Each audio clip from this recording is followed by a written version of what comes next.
نحمده ونستعينه ونستغفره ونعوذ بالله من شرور أنفسنا ومن سيئات أعمالنا من يهده الله فلا مضل له ومن يضلل فلا هادي له وأشهد أن لا إله إلا الله وحده لا شريك له وأشهد أن محمدا عبده ورسوله لا نبي بعد وبعد.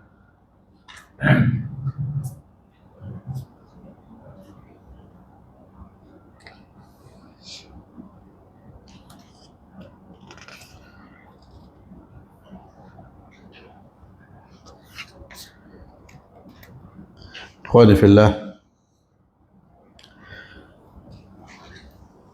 masih membahas tentang kitab Al-Adabul Mufrad terkait dengan bab birrul walidain.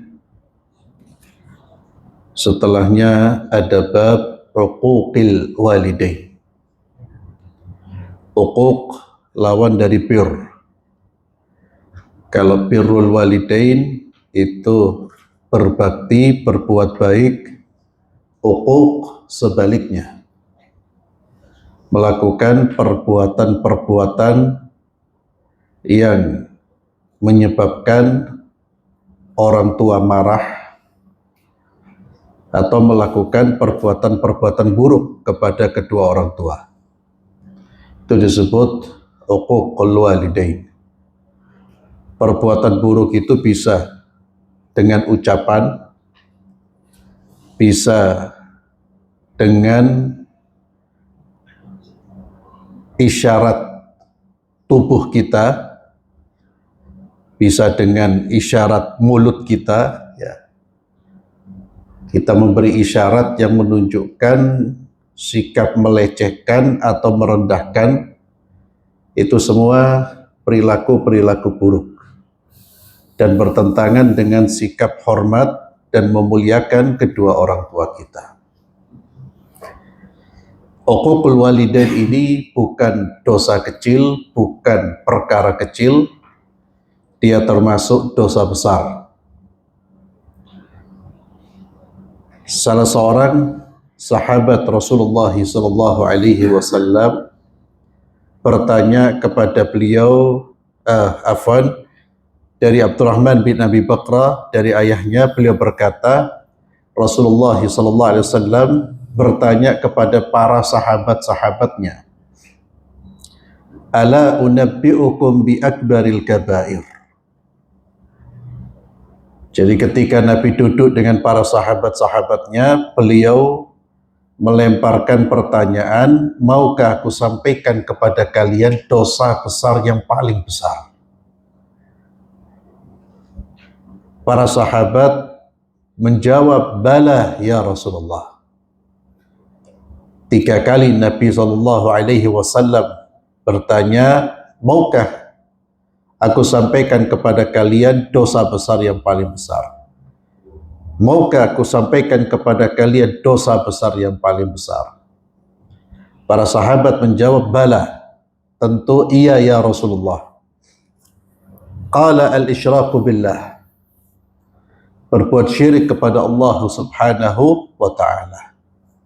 Dan itu puncak dari segala dosa yang dilakukan oleh manusia adalah perbuatan syirik kepada Allah, beribadah kepada selain Allah Subhanahu wa ta'ala. Dosa yang jika seseorang melakukannya, maka dia tidak mungkin mendapatkan syafaat dan pengampunan dari Allah jika dia melakukan syirik besar. Namun dosa yang lain, dosa selain syirik, orang yang melakukan dosa selain syirik, dia mati dalam keadaan membawa dosa selain syirik, dia tetap bisa mendapatkan pengampunan dari Allah. Adapun syirik itu menutup pintu ampunan, menutup, ya, tidak akan mendapatkan pengampunan dari Allah. Itulah bahayanya syirik. Dan kalau kita melihat saudara-saudara kita melakukan perbuatan syirik, maka kita punya tanggung jawab untuk mengingatkan. tanggung jawab untuk memberi nasihat. Uquq al-isyrak billah, berbuat syirik kepada Allah, wa uququl walidain, dan durhaka kepada kedua orang tua. Itu termasuk dosa besar yang paling besar. Ya. Di sini menunjukkan bahwa dosa besar itu bertingkat-tingkat. Dosa besar itu bertingkat-tingkat. Paling tinggi adalah syirik kepada Allah. Kemudian durhaka kepada kedua orang tua. Wa jalasa wa kana muttaqi'a. Ketika Nabi menyampaikan dosa-dosa ini, beliau duduk sambil bersandar. Kemudian beliau pun merubah posisinya sambil menambahkan satu dosa besar lagi, ala wa qauluz zur. Ala wa qauluz zur. Hati-hati dengan perkataan dusta, perkataan palsu. Waspadalah, hati-hati. Dan itu terus Nabi mengulang-ulang perkataan palsu, perkataan dusta terus diulang-ulang. Itu termasuk dosa besar. Dan Nabi terus mengulang-ulang. Mazala yukarriruha. Nabi terus mengulang-ulangnya hatta qultu laitahu sakat. Sampai aku karena kasihan, Nabi terus mengulang-ulang itu, ya Allah, coba Nabi berhenti. Jadi dosa besar yang ketiga ini terus diulang-ulang oleh baginda Muhammad SAW penyebutannya.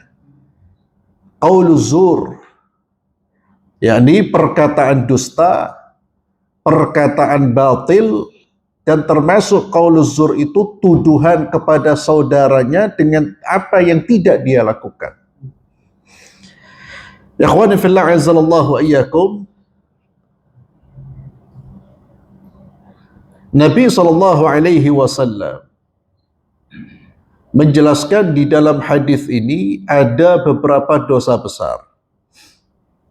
Dan penyebutan dosa besar ini menunjukkan bahwa di situ atau selain dosa besar ada dosa kecil. Dan hadis ini memberikan peringatan keras dari dosa-dosa ini, yaitu syirik, durhaka kepada kedua orang tua, dan perkataan palsu. Perkataan palsu itu dengan bahasa yang lain kesaksian palsu. Termasuk qauluz zur, perkataan dusta, termasuk tuduhan-tuduhan kepada saudara-saudaranya dengan tuduhan yang tidak mereka lakukan. Ta'kidu tahrimiz zur wa 'idhami qubhi. Ini menegaskan, karena Nabi berulang-ulang mengucapkannya, ini sebagai penegasan haramnya kedustaan, kepalsuan dalam ucapan, tuduhan-tuduhan kepada saudara-saudara kita. Itu sangat-sangat diharamkan. Ikhwani fillah, azzalallahu iyyakum. Ada sebagian ulama yang memberi penjelasan bahwa pengulangan Nabi Muhammad SAW terkait dengan qauluz zur ini sebagai bentuk penekanan dan juga peringatan agar tidak meremehkan dosa ini. Ini mengindikasikan nanti umatnya setelah wafatnya beliau itu akan meremehkan dosa apa? Qauluz zur. Akan meremehkan dosa qauluz zur. Dan ini kita saksikan saat ini. Orang bujuk bohong itu enteng. Orang nuduh saudaranya sekarang ini gampang. Bahkan terkadang orang yang menuduh itu orang-orang yang belajar agama. Tapi tidak ada rasa takut kepada Allah. Lisannya gampang sekali menuduh, menggunjing, merusak kehormatan, dan seringkali melemparkan tuduhan-tuduhan yang tidak mereka lakukan. Qaulu zur. Jadi kekhawatiran Nabi memang sudah terjadi. Orang meremehkan. Ucapan ini dianggap enteng, dusta dianggap enteng, menuduh orang dengan tuduhan yang buruk dianggap enteng, termasuk jadi saksi-saksi palsu. Ini lebih parah lagi, saksi palsu. Saksi palsu itu apa? Kita memberi kesaksian sesuatu dengan kesaksian yang tidak jujur.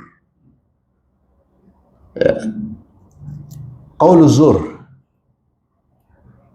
Dan orang biasanya akan memberi kesaksian palsu itu kalau ada masalah yang terkait dengan kepentingannya.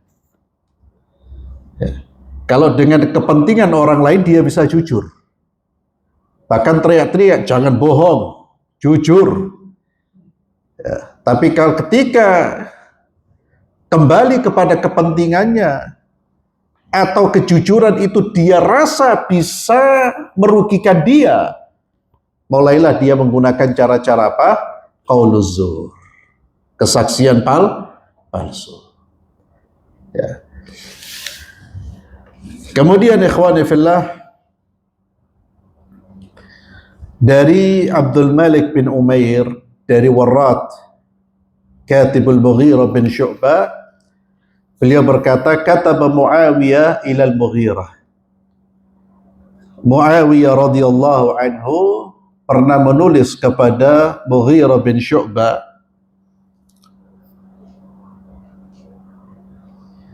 beliau mengatakan, uktub ilayya bima sami'ta min Rasulillah sallallahu alaihi wasallam. Kamu tulis apa yang pernah kamu dengar dari Rasulullah sallallahu alaihi wasallam.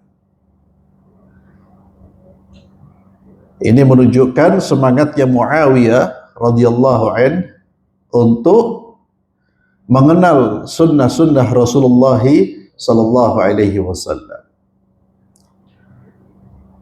Qala Warrat berkata, fa'amla alayya wa katabtu biyadi. Inni sami'tuhu, maka Mughirah mendiktekan kepadaku dan aku pun mencatat untuk aku kirimkan kepada Muawiyah. Sesungguhnya aku mendengar Rasulullah sallallahu alaihi wasallam yanha an kathratis su'al, melarang banyak meminta-minta. Kathratis su'al di sini maknanya al-ilha'u fi su'alin nas, meminta-minta kepada orang, meminta-minta kepada orang lain, fi ma la hajata ilaih, meminta sesuatu yang tidak dia butuhkan.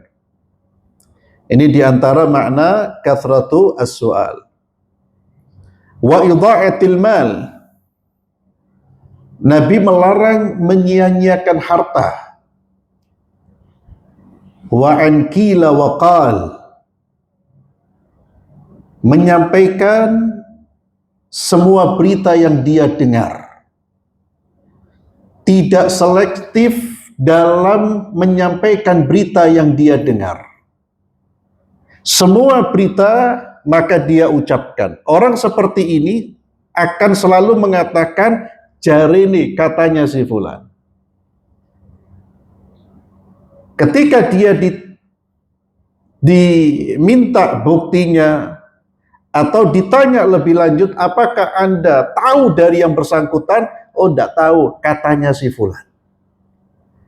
Kalau orang sudah berani menyampaikan berita padahal dia tidak dengar, dia hanya mendengar dari orang lain, dia termasuk orang yang qila wa qala, dan itu dilarang oleh Rasulullah SAW. Maka kita dilarang menyampaikan semua berita yang kita dengar. Diseleksi. Bahkan Nabi kita Muhammad sallallahu alaihi wasallam beliau bersabda, "Kafa bil mar'i kadiban ay yuhaddits bi kulli ma sami'." Cukuplah orang itu berdusta, dianggap berdusta kalau dia menyampaikan apa yang dia dengar. Setiap yang dia dengar langsung disampaikan. Itu kata Nabi, orang akan jatuh pada perbuatan dusta, pasti akan berdusta. Karena tidak semua ucapan manusia benar. Apalagi di zaman sekarang. Sekarang yang termasuk ucapan apa? Share WA. Podo ucapan. Jangan jadi seperti corong minyak. Dilebokno langsung lers. Dengar share, dengar share, dengar share. La haula wala quwata illa billah. Ini min ajaibiz zaman. Di antara keajaiban zaman ini. Kadang-kadang berbuat seperti itu orang terpelajar. Apa yang di-share belum tentu. Kadang-kadang berita yang sebetulnya kalau sedikit saja orang mau merenung, orang akan menyimpulkan ini berita dusta. Sedikit saja. Tapi yuk di-share. Nabi melarang itu. Itu qila wa qala. Ikhwani fillah azzallahu wa iyyakum. Orang itu ketika mau berbicara atau menyampaikan sesuatu, dia harus memastikan apa yang dia keluarkan dari lisannya, apa yang dia tulis dengan tangannya itu betul-betul akan memberikan manfaat bagi dia di akhirat. Kalau tidak, jangan. Diam. Kalau tidak memberi manfaat, lah jangan.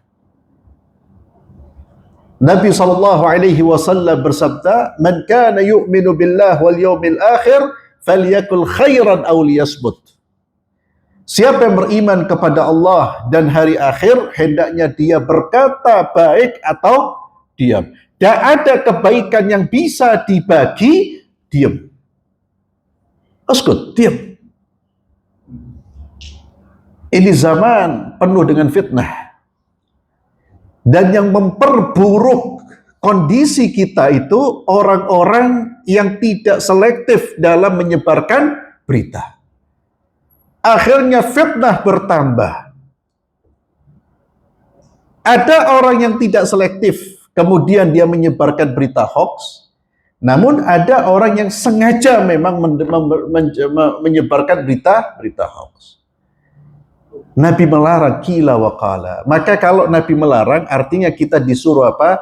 Jangan memberi berita, mengeluarkan berita sesuatu yang kita belum yakin akan kebenarannya. Belum yakin akan kebenarannya. Oleh karena itu ikhwan fillah, berita yang masuk ke kita baik melalui ucapan maupun melalui tulisan, kita harus yang pertama melakukan apa? Verifikasi dulu. Tatsabbut, tabayyun.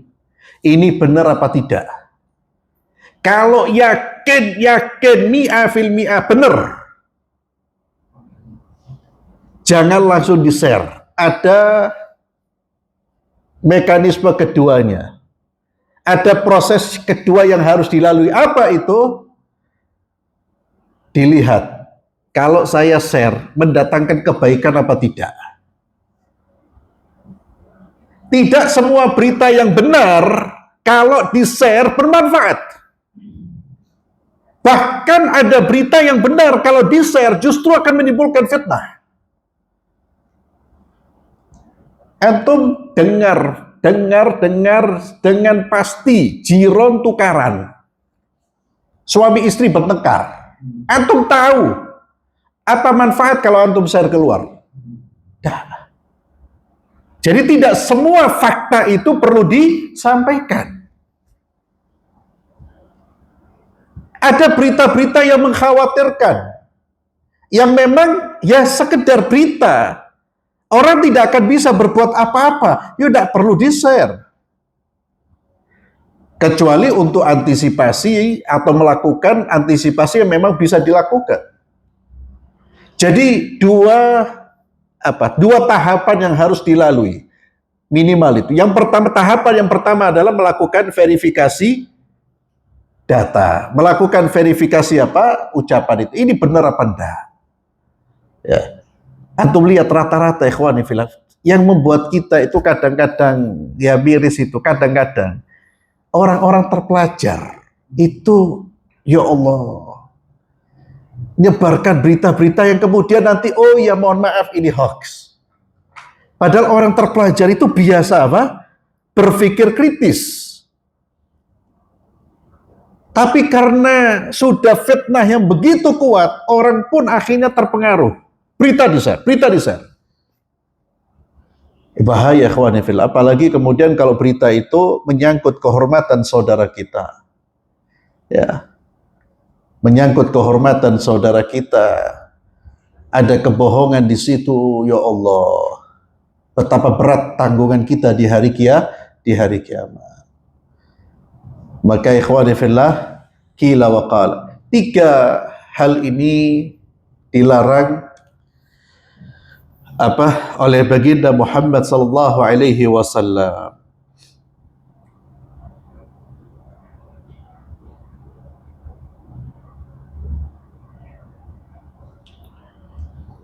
Maka di sini fiqhul hadis tahrimul mujadalah wal as'ila allati la faidata fiha wa la yatarattab 'alaiha ayyu naf'in aw daf'i dhar. Diharamkan debat dan bertanya dengan pertanyaan yang tidak ada faedahnya. Ya. Ya, jadi afwan. Di sini lebih ditekankan pada pertanyaan. Ya, pertanyaan-pertanyaan yang tidak ada manfaatnya. Sebagian mengatakan soal di sini ya juga artinya meminta. Dua-duanya ikhwani fillah sebetulnya jika tidak ada keperluan dan tidak ada manfaat tidak boleh, Pak. Baik minta harta maupun meminta jawaban. Ya. Minta jawaban ini ya soal. Orang bertanya bukan untuk cari ilmu. Ya, tapi untuk mendebat, untuk menjatuhkan, ya, untuk hal-hal yang memang tujuannya tidak ada manfaatnya. Bukan untuk mendapatkan manfaat atau menolak mudarat.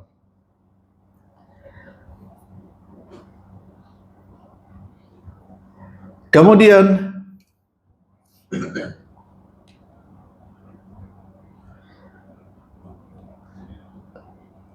idha'atul mal itu kalau bahasa sekarang itu menyanyiakan harta itu tabdzir. Ya. Idha'atul mal. Tabdzir itu boros atau mengeluarkan harta untuk hal-hal yang tidak bermanfaat. Itu bagian dari idha'atul mal. Di sini ikhwani fillah, ketika Allah melarang kita boros, tidak boleh mengeluarkan harta untuk hal yang negatif, untuk maksiat dan seterusnya. Ini menunjukkan bahwa harta itu milik siapa? Milik Allah. Ya, Allah tidak memberi kita harta kecuali untuk digunakan sesuai dengan kehendaknya Allah. Kalau sesuai dengan kehendaknya Allah berarti harta itu bukan milik kita. Ya, tetap kita pegang harta, tetap terikat dengan aturan Allah. Dan yang jelas bahwa harta itu hanya titipan. Ya, kalau kita mati, apakah kita bawa harta itu? Nah, kita tinggal. Jadi diwariskan. Ini menunjukkan harta itu bukan milik kita. Harta itu bukan milik kita. Dia akan kita tinggalkan. Yang kita makan akan menjadi kotoran. Yang kita tinggalkan akan berpindah tangan. Tidak ada yang kekal. Tidak ada yang kekal. Maka harta pun itu bukan harta kita secara mutlak. Itu titipan Allah. Maka jangan kita gunakan kecuali untuk hal-hal yang memang diridhai oleh Allah subhanahu wa ta'ala. Kemudian la'nillahi man la'na walidayh. Allah melaknat orang yang melaknat kedua orang tuanya.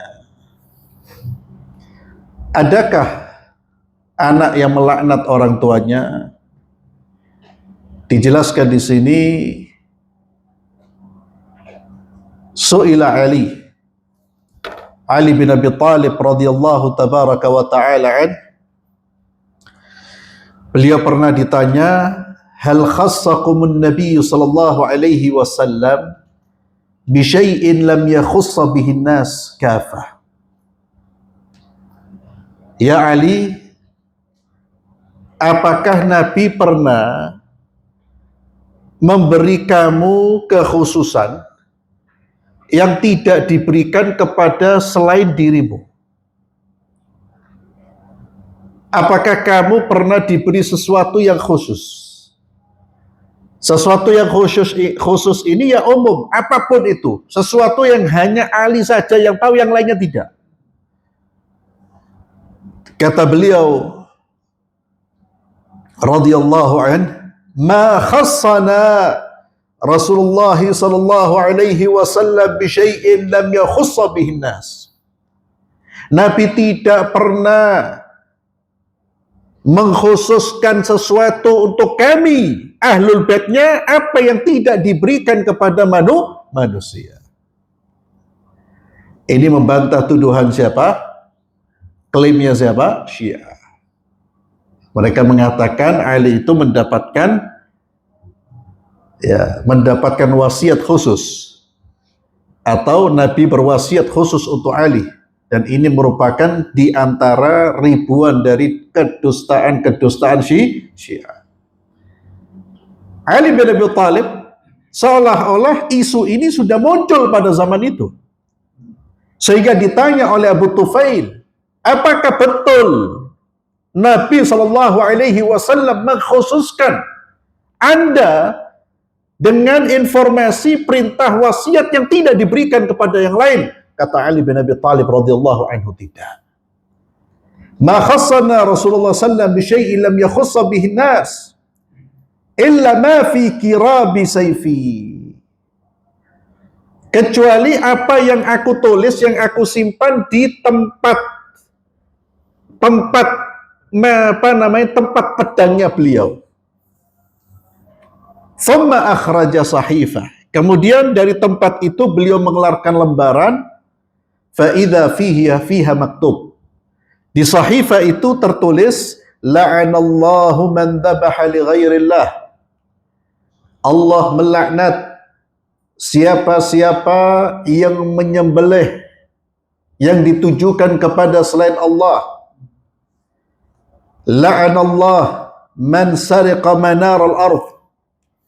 Allah melaknat orang yang mencuri manar, tanda-tanda tanah milik orang. Ya. Atau dengan bahasa lain apa? Membatas tanah, mengambil tanahnya orang. Ya, menggeser batas tanah, ya. Memasukkan tanahnya di wilayah tanahnya orang. Pelakunya terlaknat, mal'un. Terlaknat. Termasuk juga yang menyembelih dan sembelihannya ditujukan kepada selain Allah, dilaknat. Dua perilaku ini masih tetap dilakukan oleh sebagian saudara-saudara kita. Kalau yang menyembelih kepada selain Allah, ya seperti orang-orang yang menyembelih sapi, kerbau, kambing untuk dijadikan sesajen. Ya, itu pelakunya terlaknat. Dan ciri binatang yang disembelih bukan untuk Allah, cirinya apa? Cirinya apa? Ada cirinya? Hah? Cirinya apa? Ini indikasinya apa? Oh, ini hewan berarti bukan disembelih karena Allah ini. Hah? Kenapa? Tidak ada kepalanya. Disuguhkan kepalanya. Dan dimakan. Tidak dimakan. Dibiarkan. Atau dilempar. Kalau diokul, insya Allah bukan. Ya, itu biasanya seperti itu. Itu biasanya kalau orang sudah nyembelih sesuatu, lalu dibiarkan, biasanya dia menyembelih li ghairillah, untuk dijadikan sarana mendekatkan diri kepada selain Allah. Seperti saudara-saudara kita yang karena kejahilannya, ya tukang-tukang itu, sampai sekarang saya dengar, wallah alam, itu katanya kalau bangun-bangun itu entah dari tukangnya sendiri atau disuruh oleh mandornya.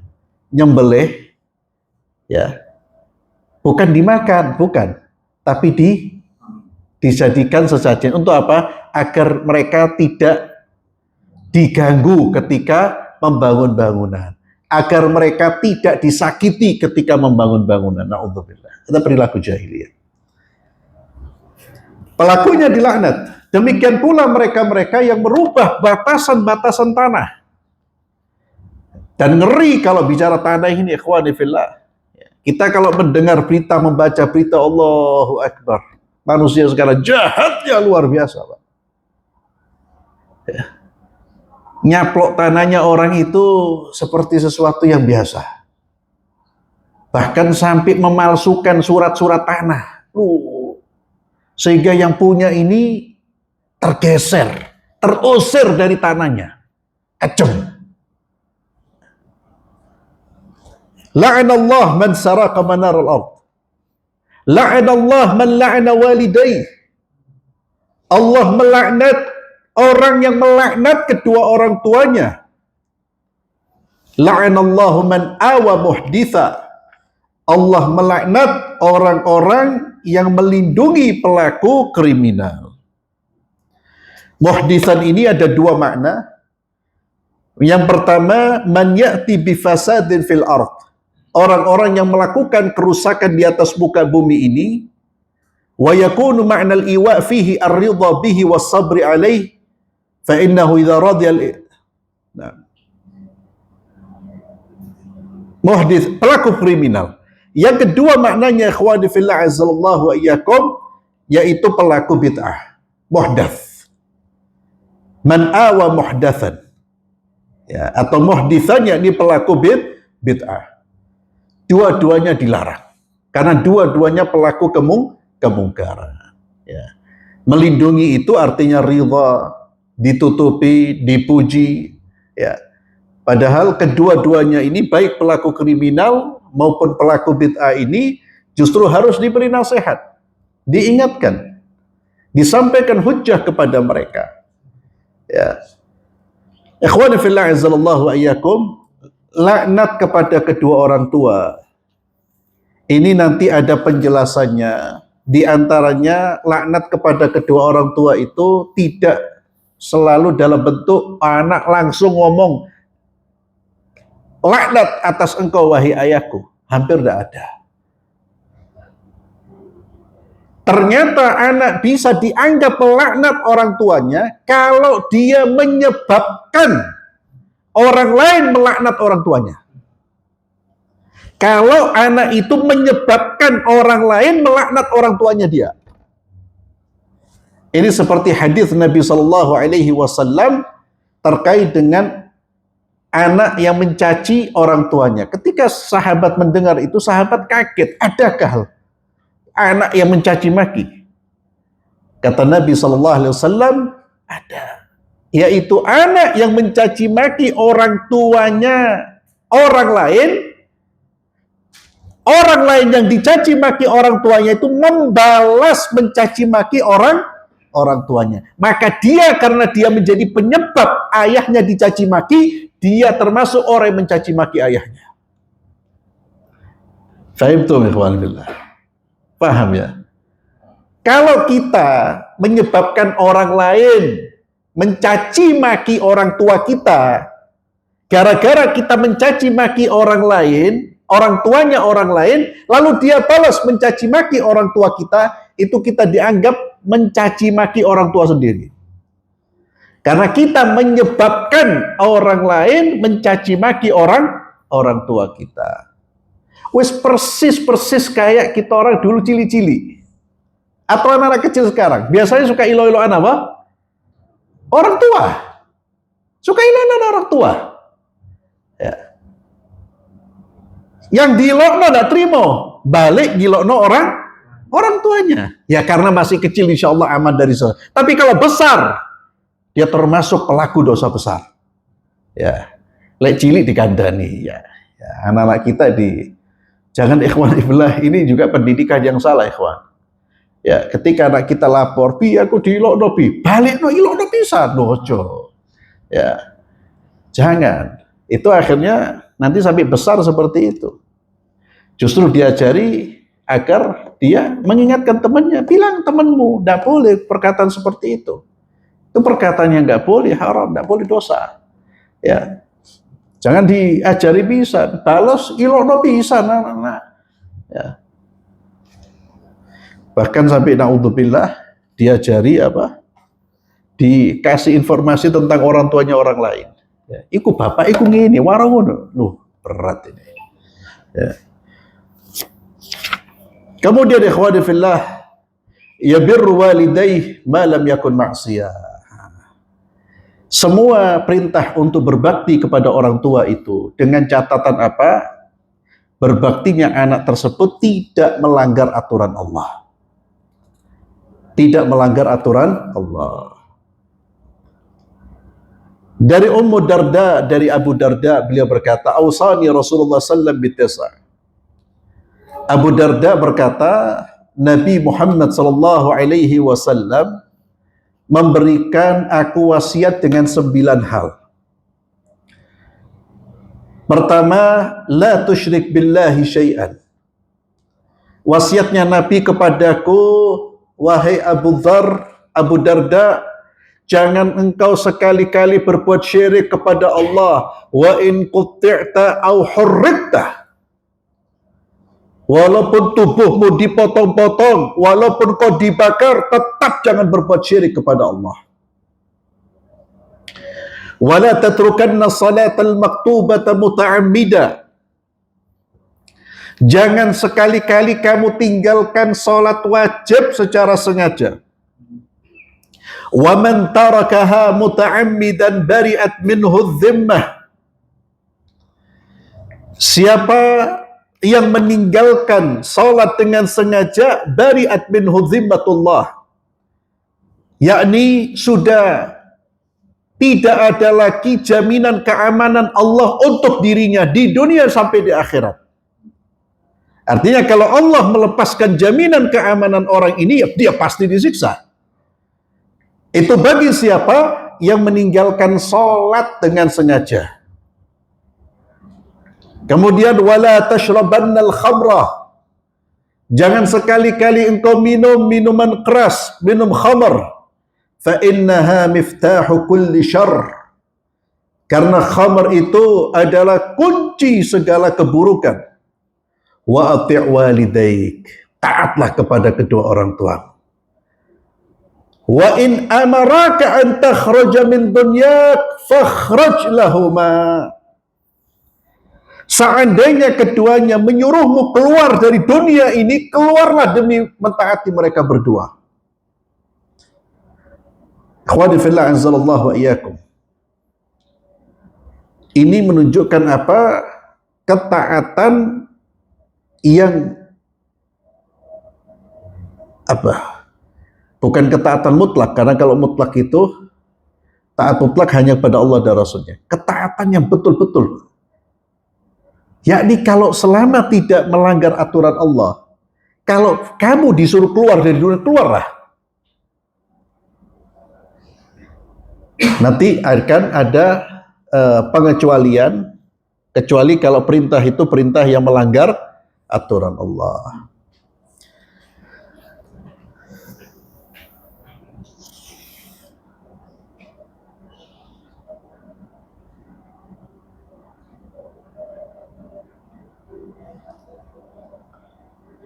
Kemudian kata Nabi sallallahu alaihi wasallam, wala tunazi'anna wulatal amr wa in ra'aita annaka ra'aita. Dan jangan sekali-kali engkau memberontak, mencabut ketaatanmu kepada pemimpin, walaupun kau punya pendapat, engkau punya pendapat. Walaupun kau punya pendapat ini benar, itu keliru dia salah. Jangan melakukan pemberontakan. Jangan keluar dari kepemimpinannya. Hanya satu kondisi orang boleh memberontak. Ketika pemimpin itu menampakkan kekafiran yang nyata, jelas. Dan yang menilai bukan orang-orang yang tidak mengerti ilmu agama. Ulama. Itu yang pertama, boleh memberontak. Yang kedua, ketika melihat kekufuran yang nyata, itu pun harus dengan syarat yang kedua. Apa syarat yang kedua? Tidak menimbulkan mafsadah yang lebih besar. Tapi selama dia muslim, tidak melakukan perbuatan kufur yang bawah, yang nyata jelas-jelasan, jangan berontak. Walaupun kita melihat ini keliru, sudah menyimpang ini. Ya. Tapi ikhwani fillah, bukan berarti hadis ini menyuruh kita diam, tidak. Itu jangan salah pahami, menyuruh kita kemudian cium tangan, tidak. Bukan. Tetap wajib amar ma'ruf nahi munkar. Ya. Jadi jangan disalah pahami, kemudian jangan memberontak lalu wah foto bareng sama wali cium tangan seolah-olah hadza rajul orang yang betul-betul menegakkan sunnah. La haula wala quwwata. Ya, antum lihat bagaimana sikap para salafus saleh terhadap para pemimpin, Pak. Mereka tidak mau memberontak, tapi mereka tidak basa-basi dengan mereka, menjauh. Ya. Ini sekarang la haula wala quwwata dikaburkan makna hubungan dengan jangan memberontak, jangan provokasi. Tidak ada manfaatnya. Tidak ada manfaatnya apa? Ya. Tapi tetap menyampaikan nasihat. Tidak bisa sampai bina masyarakat. Dan juga bukan kemudian membuat pujian-pujian seperti para penjilat, ya. Ini sudah merusak hukum Allah umpamanya, mendatangkan orang-orang kafir, banyak kemungkaran. Wah, ini hebat orang Indonesia. Tapi dengan orang-orang biasa kita keras. Salah sedikit kita habisi. Naudzubillah. Jadi ikhwani fillah azallallahu wa iyyakum, Islam melarang kita untuk mencabut keluar dari ketaatan kepada pemimpin muslim. Ya, bahkan sampai Nabi mengatakan wa in ra'aita kita anggap keliru iki. Jangan. Dan antum bisa lihat pemberontakan itu apa yang terjadi? Yang terjadi apa? Kekacauan, ikhwan. Kekacauan. Kerusakan. Justru musuh-musuh masuk. Dan subhanallah, apakah kemudian diganti orang yang lebih baik? Ya. Jadi jangan menang semangat. Ya, lawan, perang. Loh, Ustaz, tidak usah dukur-dukur. Ya. Jangan kemudian melakukan provokasi seperti itu. Nabi SAW mengingatkan wa irra'aitu wa la tunazi'anna. Ya. Wallahu a'lam bissawab. Kita akhiri dengan doa kafaratul majlis. Subhanakallahumma bihamdik asyhadu an la ilaha illa anta astaghfiruka wa atubu ilaik. Assalamualaikum warahmatullahi wabarakatuh. Waalaikumsalam.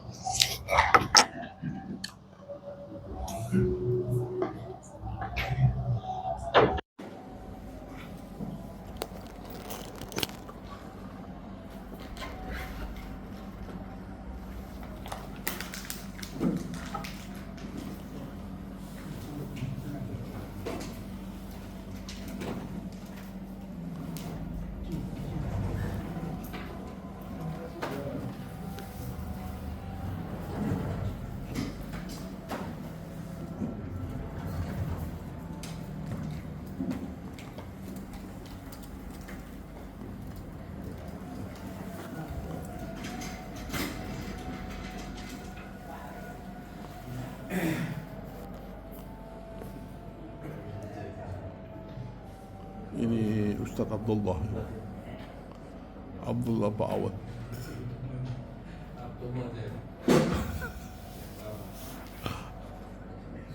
Yang memberikan ceramah. Ustaz Abdullah Ba'awad. Ceramah masalah Zuhrain tadi. Allahu Akbar.